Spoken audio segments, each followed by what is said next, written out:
Good morning, good evening, good afternoon, traders. Steve here at Logic FX Trading, and welcome to our news and reviews video. This is the second one of 2019. As I said in the first, which is basically a little review of why we look at fundamental news. I'll try and do 2 or 3 of these a week. Obviously, there'll be weeks that there's more news than others. This week it's a particularly big week, and I've actually sat here for a good half an hour to 45 minutes reviewing the news, trying to think, well, what will I include today and what will I leave out?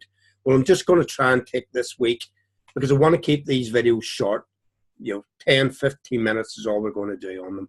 So we'll quickly go through what's going to happen. The news that we're expecting through the week, obviously it doesn't include, big news. This is planned news. ECB Draghi speaks. That's today. You'll probably not have heard this before it happens. Governor of the Bank of England, Carney speaks and Draghi speaks. Okay, listen, we're not expecting any big moves on what they've said. Reason being, there are 2 bigger bits of news coming this week. The first one is tomorrow. And never even mind that. This UK Parliament vote on Brexit, that's the one we're going to speak on today, because we could see a big move on the pound in either direction tomorrow. Of course, if it's indecisive, we could just see a sideways movement, but I suspect we'll see a big movement tomorrow in the pound. We'll talk about what direction it's going to go in a moment. Then the other big news of the week will be on Wednesday, when we have Fed FOMC statement, interest rate decision, and the press conference. Now, we're expecting them to keep the interest rate the same, and but it'll be the statement. Are they hawkish? Do they think that the little blip we've had in the US economy with the Dow Jones and the Nasdaq and whatever dropping, is it over and we're back in recovery? Or are they going to say, which is what we expect, they're going to be very cautious going into 2019? So the market will be listening to what they say, and the dollar will move according to what they say. If they actually increase interest rates, but no one's expecting, the dollar will shoot up, guys. We're not expecting that. Therefore, we'll be listening carefully to what they have to say. So we'll do another one of these. I said I'll do 2 to 3 a week. I'll do another one tomorrow before that Fed decision comes out. So if you've heard this one, remember to look for the next one, either on my website or on YouTube. If you follow on YouTube, I'm sure YouTube will give you a signal that I've posted the video. Or, of course, you can go onto my Twitter account where I'll say it's posted. You can follow me on Telegram where I'll say it's posted, and Facebook. So just put Logic FX Trading into any of those things and you'll find me. Okay, guys, right, so let's get to it. Brexit, what is going to happen tomorrow? This is what FX Street team have to say about it. It's a little conversation that they've had. And rather than me just giving you what my opinion is, and it's pretty similar to theirs. In other words, they don't know and I don't know. But let's have a look at what they say and we try and get something out of it. Okay, so Valerie Bedhank, Narek, sorry, has said, how clearly the market firmly believes that the UK will avoid a hard landing. In other words, they'll get some sort of deal, either by an extension of the current limbo situation. Anyone who's been following Brexit will know that there is a possibility that the UK will ask for an extension to when they leave. They're supposed to leave on the 29th of March, and obviously trying to get a deal to trade with Europe before that date. If they don't think they're going to be able to do a deal, they might go to Europe and say, hey, listen, give us an extension.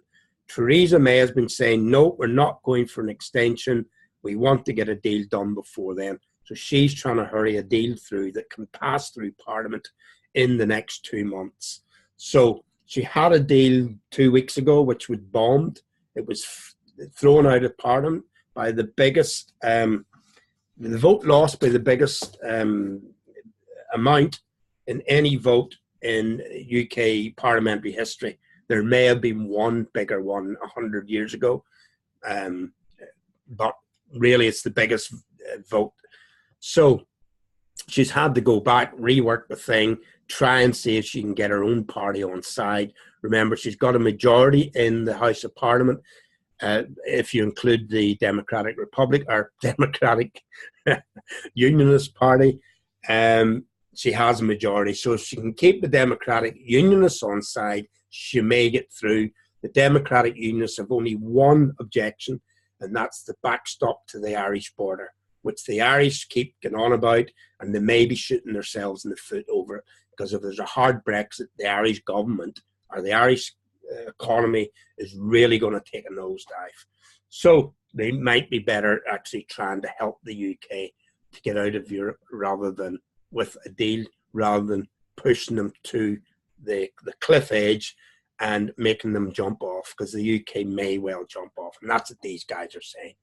So she's saying, anyway, and in my opinion, it's pure denial. A hard Brexit is coming. She reckons no matter what goes on, Britain's stepping away from it. Purely and simply, as you'll see further on, the EU is trying to punish the UK for leaving. They're trying to scare the population into changing their minds about the vote.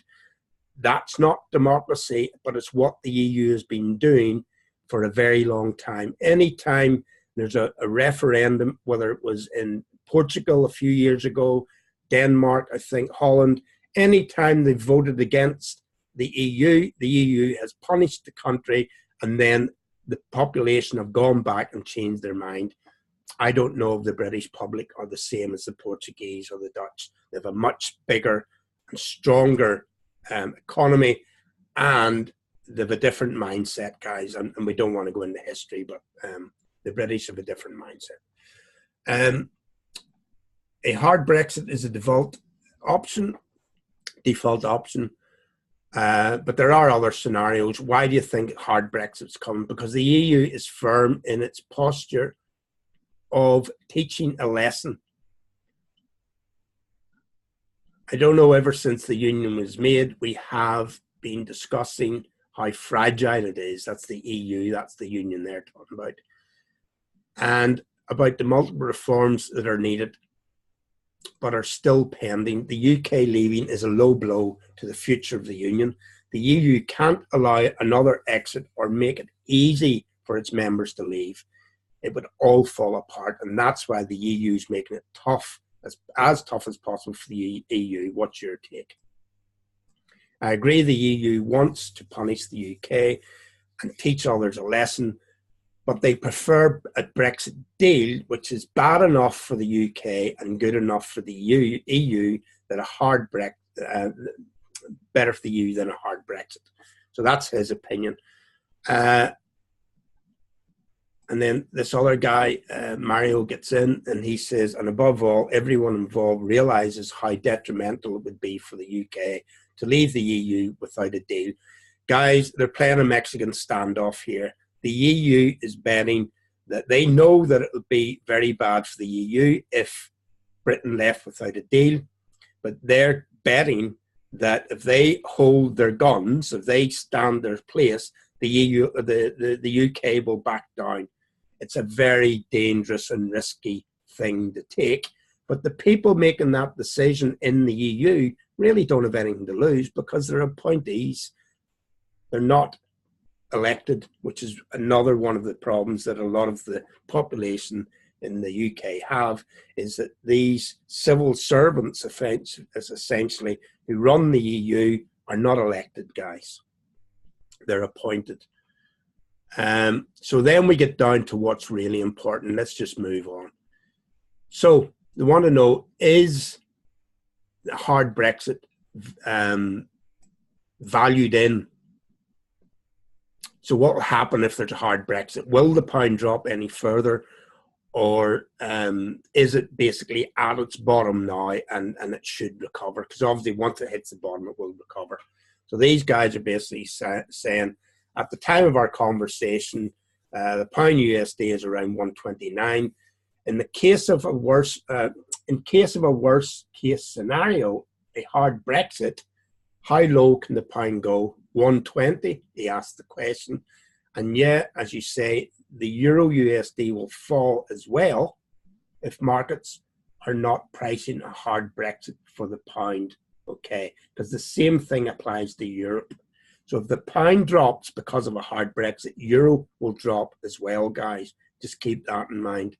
And then C says, yeah, 120 is there because the only thing keeping the pound afloat is hope. Call me a pessimist, but with 2 months to go, the EU has put a checkmate on the UK, and there we go, hard Brexit.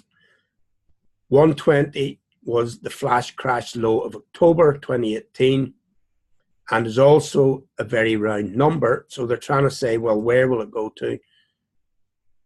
25% is closer to parity with current levels. The lowest is in 200 years. Sorry, that's a Bank of England model scenario. Paints a much darker picture of sterling falling 25% in case of a disorderly Brexit. So basically, we haven't really learned much that I didn't know, but hopefully you guys will know a little bit. I have put this out on my Twitter feed, guys. So if you want to read it for yourself, go over to Logic FX Trading and you'll find it in there.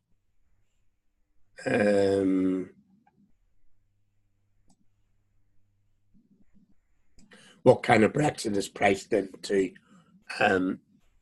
There's where it is. Now, let me just give you my opinion of this. I don't know any more than anyone else whether the UK is going to accept the deal or not. The UK is very, very divided about this whole thing. And it's not just divided, leave or stay. It's divided as in how do they leave or how do they stay. So it's a very, very divided thing. Clearly, they'll want to try and get some sort of deal going. The Irish backstop, for me, is the only thing that's stopping them getting a small majority and getting a deal done. So if Europe's going to play hardball and risk their own economies by forcing the UK out, and this is the whole reason that they found the Northern Irish border, they found that as an Achilles heel in the UK's plan to leave, and that's why they've put so much importance on it. And what they actually risk is the peace in Northern Ireland, which it went for 40 years. It took them 10 to 20 years to actually get peace. We've had peace for approximately 10 years with little things going on in the background, guys. They're risking major trouble in Northern Ireland by this strategy that they're using. They need to be very, very careful. What does that all mean? Guys, the vote tomorrow, and let's go and look at the chart. Pound USD. This has been climbing up. I think this was the recent low point. The previous low point, if we go back out to say 8 hours, just for an example, that was the previous low point that they were talking about, 120, 119, 120. It flash crashed below 120, but it's basically around 120. So what they're saying is, some of them are saying, well, listen, if there's a no-deal Brexit, we'll see a flash crash down to those levels. But most of them are saying they can't see it really going much further down. Then the Bank of England comes in and says, oh, well, possibly could go on further down. But we have to be careful what the Bank of England says, because clearly they don't want to see any sort of Brexit. And they might be firing out scare stories in order to make the population want to vote to stay in the EU. There's a lot of skullduggery going on, guys. This has been the most recent. This is where the last vote was absolutely vote to leave was battered.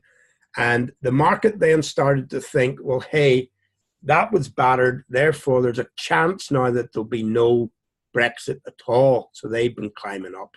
This vote again tomorrow will have one or two results, guys. Either the vote will be so bad that the market will say, hey, they're going out with a hard one and it will drop like a stone, or it will not be too bad and they'll say, hey, there's been progress made there.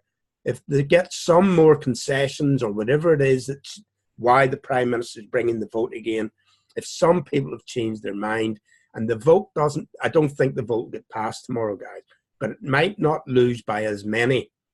And therefore, there may be hope that there'll be a deal.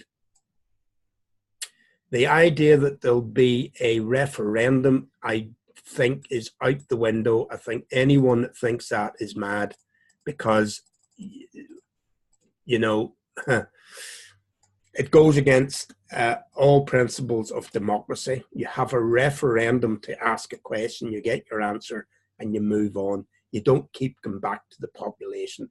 There is always, if they had another referendum, and this is the risk on the other side, if they had another referendum and there was a slight majority to say we'll stay in the EU, that's not the end of the story, guys, because all of those 17.5 million people that voted to leave will think that they've been cheated. And therefore you have, if you look at what's going on in France at the minute, potentially what's starting in Spain at the minute, what's going on in Venezuela at the moment, popular movements which could turn into something much bigger, the UK do not want to risk that sort of thing happening by having another referendum, guys. So that's why I don't think they'll have another referendum. This has been a little bit indecisive, but it's because it's about this Brexit thing. So what am I saying to you guys? Keep an eye on the pound tomorrow.